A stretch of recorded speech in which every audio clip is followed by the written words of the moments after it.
Hello， 大家好。前段时间我们做了非常柔软的餐包，那我们家的小孩子特别喜欢吃，已经连续吃了1个多星期了。那么最近想要换一下口味，我们想吃一吃中国的馒头，所以今天我们要来做中式的牛奶小馒头。我们在做包子之前呢，先要激活酵母。那今天要用到一些温牛奶。这牛奶在微波炉里面，我大概加热了45秒左右，它现在的温度是手伸进去刚刚好，感觉有一点点温度。那如果真的是要问多少摄氏度的话，它大约是30摄氏度。我以前不懂的时候呢，我是直接把这个酵母加到牛奶里面去让它发酵。但是后来才知道，原来加上一个特别的东西，可以让这个酵母更好的激活。这个东西就是糖，糖可以算是酵母的食物，它可以让酵母迅速的激活。我们也不需要加太多，加一点点，1小勺就好了。然后稍微搅一搅，让它溶解，然后再把酵母全部都放进去，可以用筷子把它搅上。然后放在旁边静置5分钟左右。如果天气比较冷的话，可以取一块温暖的纱布，把它盖住这个杯子的口，这样它就可以比较好的保温，比较快的发酵。表面上浮起一层泡泡，就说明它完全已经激活了。那接下来可以开始和面了。那我这里今天有500克的中筋面粉，我们今天是要用机器来和面，也可以用手和面的。但是如果用手和面的话，最好是只要拿1半的面粉，不然真的很花力气去和好这个面团。然后我们要做奶香小馒头嘛，奶粉一定不能少。这里有30克的奶粉，40克的炼乳，30克的糖。我这个馒头最后做出来，它是微微有点带甜的。如果你喜欢甜馒头的话，就可以多加一些糖。然后最后把这个牛奶跟酵母倒进来。一开始的时候，先用低速把它们混合在一起。面团没有干粉，它已经成团了之后，我们可以加入15克已经融化了的黄油。加黄油的目的，第一是为了使最后这个馒头吃起来比较的松软，第二是再度增加多一些的奶香味道。所以我为了让这个馒头吃起来有奶香味，我也是蛮拼的。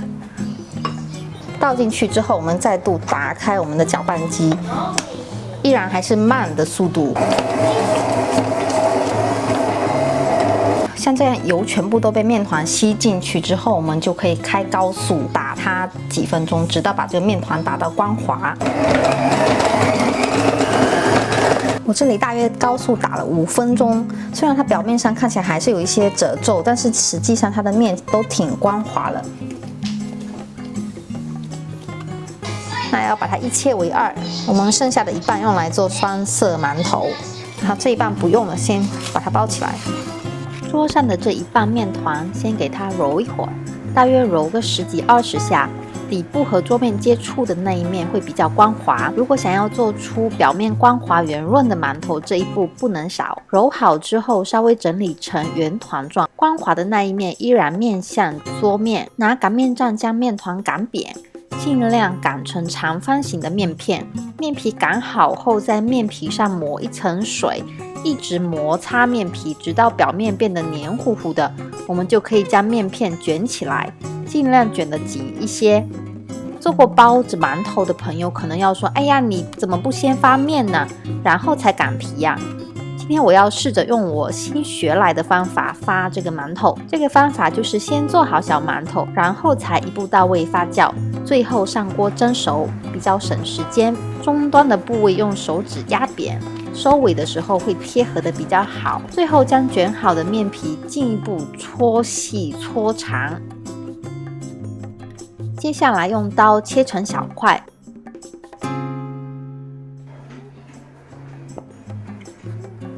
最后整理一下小面团的4个角，让它形状规整一些。摆在蒸笼里的时候，间距一定要留得大一些，不然一会儿发大了就全粘在一起了。我们在做面点的时候，比较推荐大家用这种竹制的蒸笼。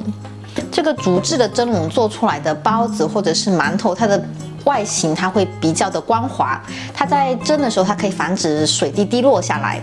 所以对做包子来讲，我觉得比较推荐大家用这种竹制的蒸笼。还有一个就是它蒸完了之后，那个包子或者是馒头上面，除了它原本的香气，它还带着一点淡淡的竹子的香味，吃起来的话会让人觉得心情非常的愉快。发酵的时候，我喜欢放在烤箱里发酵，烤箱是提前预热好的，温度大约也在30摄氏度。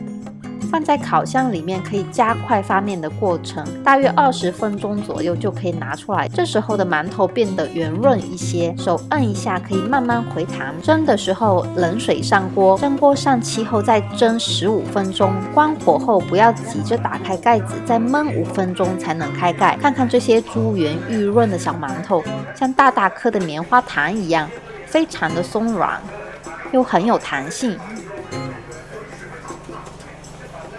里面的组织也很绵密，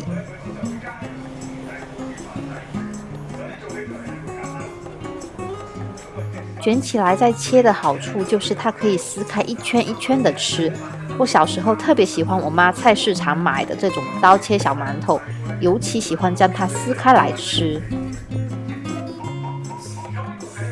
那我觉得做面点好玩的地方在于，其实你可以发挥自己的想象力去做一些不同的搭配。比如说，我们可以做一些双色的小馒头，可以用牛奶跟咖啡搭配在一起，或者是牛奶跟南瓜搭配在一起。做咖啡馒头，我用水来替代牛奶和酵母混合在一起，然后加入适量的咖啡。今天用的是速溶的咖啡，那你可以根据自己的喜好，你选择多放或者是少放。